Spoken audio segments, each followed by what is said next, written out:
is my next project over here.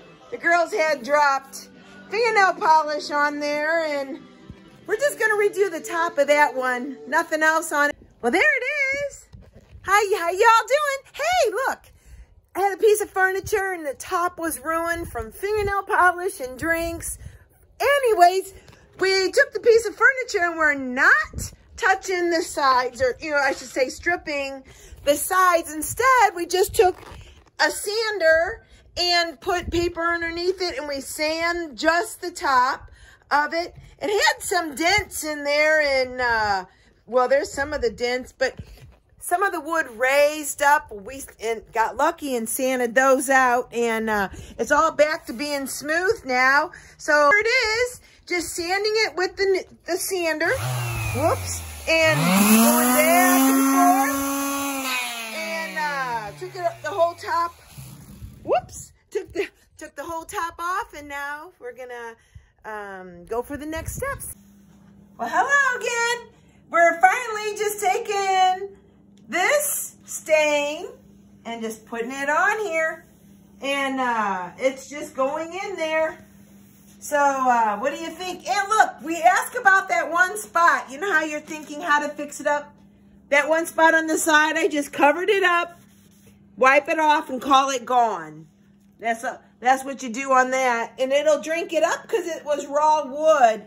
But, there you go. I wouldn't not put this here stain, on top of the whole side. I don't think it would dry right. But this here is raw wood, and it's going on real pretty. Yeah. So, okay, I won't keep you again. I'll show you what it looks like after it dries. But that's it. Just stir up your can and put it on there, and it'll drink it up. Yeah. Okay, bye-bye. Water. So I took and I sanded all of it off, see? With the sander again. Then I blew it off with the big old blower right there. It worked. And now, well, look at that. How you doing again? So we're going to continue with the project that I have. And I noticed that this particular side right here I did not touch, but it took the varnish very well. You didn't know it, but while you were gone, I varnished everything.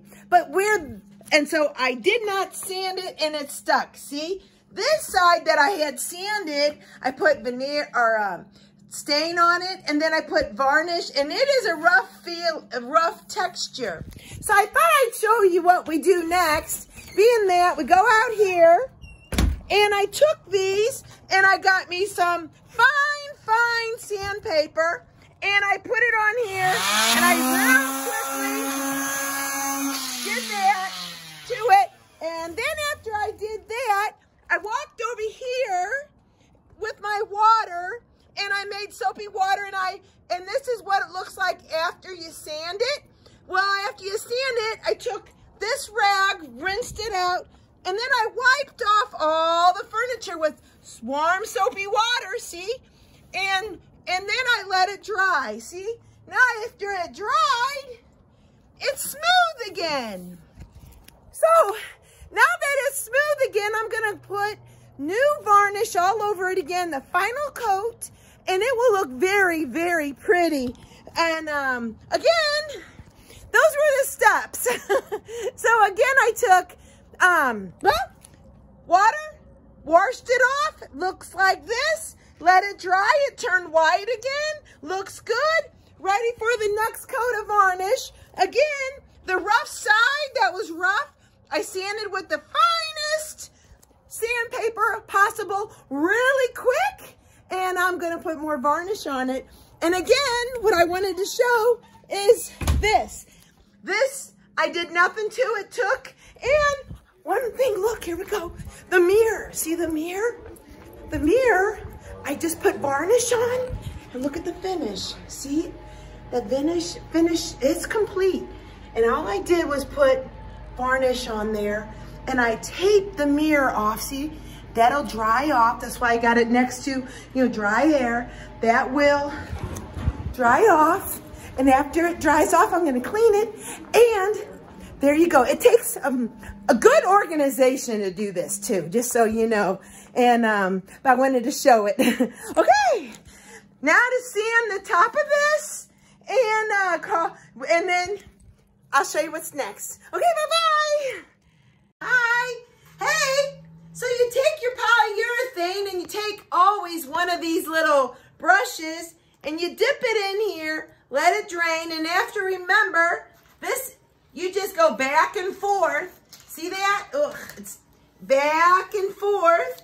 And you're going to see little bubbles on there, but it's going to leave a little definition with like the poly will go into the grooves.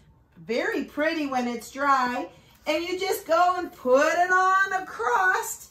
And see here? I did this one. This one here is what it looks like. Dip your brush in there and just go straight across. Then remember to take your brush and get the little sides because it'll be dripping. And then you just let it dry. See? Let it dry. Look at this one, Mike. See how I got them here? They're drying. And I'm going to call them done. There will not be any more coats or anything because I find that it's all next to impossible to put 3 coats on it, just so you know. So there you are. Again, do a sponge, dip it in there, and just make sure it don't run down the side. There it is, see? And after this, let it dry, and I'm going to call it done. And again, I have a clear gloss with one of these foam brushes, and we're on the final step. You just dip it in here and go back and forth. Just put it on there and make sure when you put it on, it is level. And also, as this polyurethane will go into the groove, you'll see it kind of dip with little air bubbles. Don't worry about it. There is no sanding it a second time, but just at the very end, just go across, across, across, all the way across, and then you just call it done. Remember to also check the sides here. See this? Because you don't want it dripping. So you check the sides, go in front, and believe it or not, those little definitions in there will be pretty. See? And look here we go again. Whoops, I stepped on my shoe. Got a shoe off. Again, look. Dip, dip, dip. Come back over here. See that white? You just put it on and look how it goes. It really is this simple. And no matter what, the second coating is complete. Once it dries, you put it all back upstairs. And that's it. Look at that. That's how simple it was. And then you let them dry to touch. And I got high gloss. There's medium and low. You pick what you like. And that's it. Okay. Hey, y'all have a good day. Find that dresser there. Well, good morning. Got that dresser done. And I remember someone said, show that dresser when it's done. So here it is. Look. It looks so much prettier. Now remember this part, I just put polyurethane on, didn't touch it. This part, I sanded off in all the fronts. See that? And this here, the middle parts, remember I just put poly on them. And you step back and there it is. We put the handles back on it. And that's the dresser. Well, good morning. It's just so rewarding. And I hope you all try it. Now, this is something fun I showed a long time ago, but that's a root right here. Look at that. See that? You're thinking, what is that? It's a root. A blueberry root, about 25-year-old blueberry bush. It was my favorite, and it died. So someone once said, go get that root. Now, you're thinking, I don't understand. Now, watch. If I turn it upside down, see the roots? And then that was the part that the lawnmower kept cutting, you know, chopping off. And I dug it up big time. Dug it up. See the roots now? And put poly on it after I blasted all the dirt away. And there it is. But that's an old root. Kind of nice. Hi. Yeah. So you guys, you know what again? This top was ruined. Got 2 coats on top of that, and it's good to go. So yeah, you guys have a good day. I'm starting on this dresser. That looks just like that one. And then I'm going to put poly on that after I do this dresser, which is downstairs. So, hey,